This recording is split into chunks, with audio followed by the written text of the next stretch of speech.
বিসমিল্লাহির রহমানির রহিম। এই ভুলটা আমরা প্রায়শই করি এবং বুঝতেও পারি না। তাহলে it's versus it apostrophe S এর ব্যবহার। ইটস তখনই ব্যবহৃত হয় যখন একটি পজিটিভ প্রোনাউন যা দিয়ে কোনো কিছুর মালিকানা বোঝায়। Incorrect, the dog wagged its tail. Wagged মানে কি নড়ানো, নড়াচড়া করা, আন্দোলিত করা। কারেক্ট হবে the dog wagged its tail.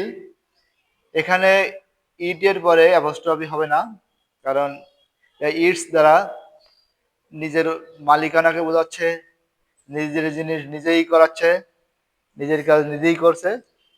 এই টেইলের মালিক তো কুকুরই, এই জন্য এখানে অ্যাপোস্ট্রফি হবে না।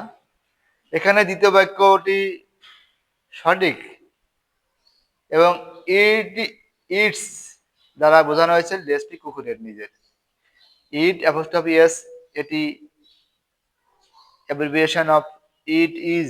ইট ইজ, ইটের পরে আই তারপর এস, ইট ইজ এর সংক্ষিপ্ত রূপ। Incorrect, it's going to rain.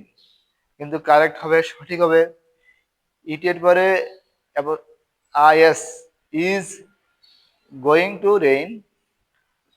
Subject plus is হচ্ছে অক্সিলারি ভার্ব প্লাস ভার্বের সঙ্গে মূল ভার্বের সঙ্গে আইনি যোগ প্লাস অবজেক্ট। তাহলে ইটস আছে, এখানে ইট ইজ এর সংক্ষিপ্ত রূপ।